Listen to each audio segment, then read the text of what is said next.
안녕하세요. 돌쇠 뉴스 시작합니다. 26일 주프레 뉴스에 올라온 칼럼인데요. 제목은 최첨단 반도체 개발 경쟁에서 발돋움하려는 일본이 지금 해야 할 일입니다. 일본의 진보 성향 평론가 고가 시게야키 씨가 기고한 칼럼인데요.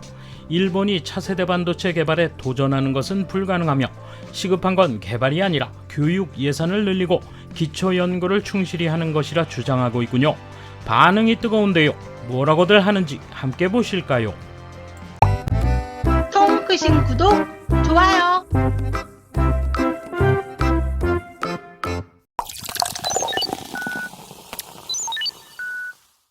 (7월 29일) 미일 외무경제장관은 미일경제정책협의위원회를 열어 회로폭, 2나노 등의 차세대 반도체를 공동 개발한다고 발표했다. 고성능 반도체 개발을 위해서는 회로 선폭을 가늘게 하는 미세화 과정이 필수적이다. 현재 이 치열한 경쟁에서 살아남은 곳은 한국 삼성전자와 대만 TSMC 두 곳뿐이다. 이 두 회사가 경쟁하는 것이 2나노급 양산화다. 미국은 7나노에서 멈추었고 일본은 무려 20나노대의 반도체도 못 만들어 경쟁에서 탈락했다. 만약 2나노급 최첨단 반도체를 양산할 수 있게 되면 미일은 그동안 뒤떨어진 걸 일거에 만회하게 된다. 하지만 최근까지 인텔을 거느린 미국이라면 몰라도 10년의 공백이 있는 일본이 도전하는 것은 분명 과장된 목표다. 일본은 먼저 자신의 처지를 살펴야 한다. 문부과학성이 8월 공표한 과학기술지표 2022에 따르면 인용 주목도가 높은 논문을 나타내는 탑 1% 인용 논문 수에서 일본은 세계 10위로 순위가 계속 떨어지고 있다. 세계 최대 반도체 학회인 국제고체 소자회로 회의에서 2022년 채택된 반도체 논문 수에서도 미국 69건, 한국 41건, 중국 30건, 대만 15건에 비해 일본은 불과 7건 뿐이다. 일본의 실력으로 볼 때 차세대 개발은 희망에 불과하다. 이대로라면 미국 인텔의 2나노 개발 하도급 작업을 일본 재정자금으로 하는데 그칠 수도 있다. 일본의 급선무는 2나노 개발이 아니라 교육 예산을 늘리고 기초 연구를 충실히 해 과학 기술력을 회복시키는 것 아닌가. 사실 일본에는 또 하나 큰 문제가 있다. 매니지먼트 등 경영력에서도 세계에 크게 뒤지고 있다는 것이다. 올봄 나는 세계 최대 파운드리 기업 대만의 TSMC 관계자에게 일본 반도체 산업 몰락의 원인을 물은 적이 있다.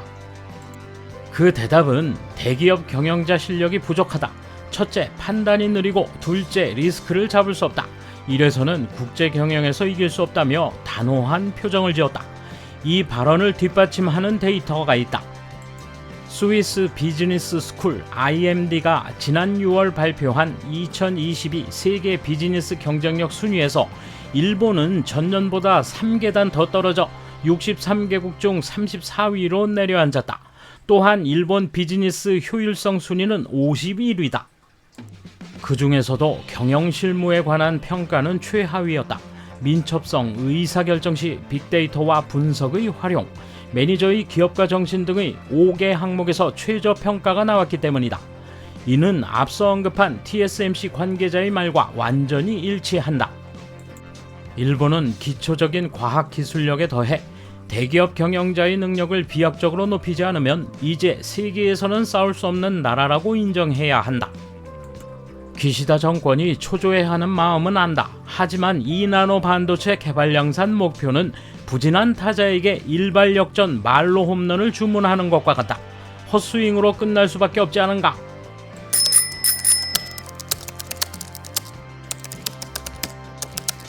노벨상에서 보듯 기초 연구가 결실을 맺는 것은 30년 후다. 하지만 그걸 하지 않으면 꽃을 피울 수 없다고 단언할 수 있다. 세계 정상급 반도체 생산을 자랑하는 이웃나라의 노벨상 수상수를 보면 명확하다. 개발을 서두르는 것은 안다. 90년대까지만 해도 산업의 쌀이라고까지 했으니까 이제는 온데간데 없는 게 현실이다. 하지만 그것은 기초 연구가 있어서였다. 두 바퀴를 돌리지 않으면 앞으로 나아가지 않는다. 무엇에 사용될지 몰라도 기초 연구의 부흥이 중요합니다. 한편 사용처를 찾아냈더라도 고객과 매치되지 않거나 기술적으로 불완전한 단계를 다듬는 응용 연구도 중요합니다.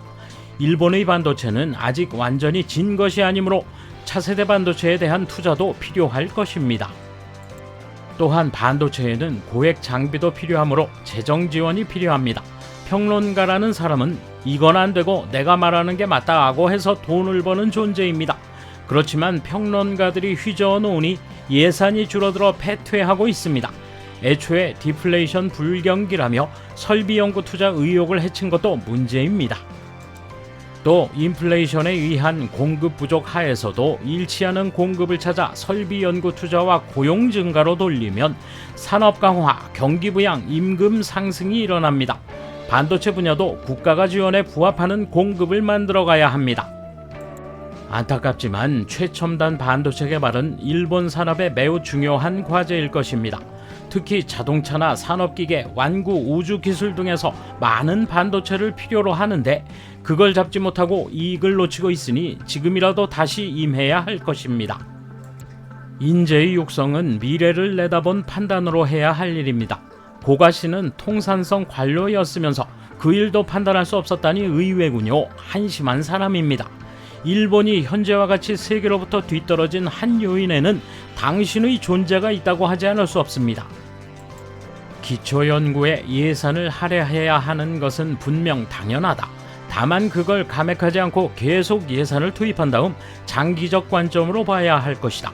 서둘러 하는 것은 반대하지 않지만 일회성으로는 무의미하다. 반면 반도체 업계는 기술 혁신이 빨라 일단 플레이어에서 뒤떨어지면 따라잡기가 불가능하다. 가장 큰 것은 인재도 끊긴다는 것이다. 따라서 기초 연구에 힘써 인재를 계속 키우는 것과 동시에 헛발질로 끝나는 한이 있더라도 최첨단 기술을 따르는 두 개의 바퀴를 돌릴 필요가 있다. 어렵지만 이것이 현실이고 어디선가는 꾸준히 하고 있는 것이다. 이겼든 졌든 파운드리 쪽 말씀을 하는 것 같은데 결국 반도체 파운드리 증가 여부는 채산 요소가 가장 크겠죠. 기술 요소는 제로는 아니어도 낮다고 생각합니다. 그 다음은 정세의 순풍을 얼마나 탈 수 있느냐의 문제죠. 또 일본의 반도체는 파운드리 운운하기 이전에 의도치 않게 미국의 손에 망했다는 걸 알아야 합니다. 싸우지도 못하고 불합리한 요구를 받아 들어버렸습니다. 하지만 최근에는 안보상 문제시되기 시작했기 때문에 상황을 바꾸려고 되돌아가려는 경향이 있는 거죠. 이 사람은 결국 무슨 말을 하고 싶은 건가? 앞으로 일본은 세계의 반도체 개발 경쟁에 참가하는 걸 일체 포기하고 다른 나라에 의존하라는 것인가? 이런 비판밖에 하지 않는 인간이라면 정작 일본이 실제로 뒤떨어졌을 때 정체가 드러난다. 그때 왜 무리해서라도 경쟁에 참여하지 않았느냐며 또 비판할 것이다. 비판밖에 하지 않고 대안을 내놓지 않아도 된다면 아이라도 비판할 수 있다. 나이살이나 먹고 그런 것조차 이해할 수 없는 건가? 이런 사람이 관료였으니 지금의 일본이 이런 것 아닌가? 돌쇠 한마디! 당장 어떻게 하는 건 꿈도 꾸지 말고 현실을 직시하며 길게 보라는 이야기군요. 뼈아픈 고언임에도 불구하고 다행히 올바로 새겨듣는 사람이 많진 않군요. 감사합니다. 돌쇠 물러갑니다. 이번 소식은 여기까지입니다. 시청해주셔서 감사합니다. 돌쇠처럼 우직하게, 만인처럼 화끈하게.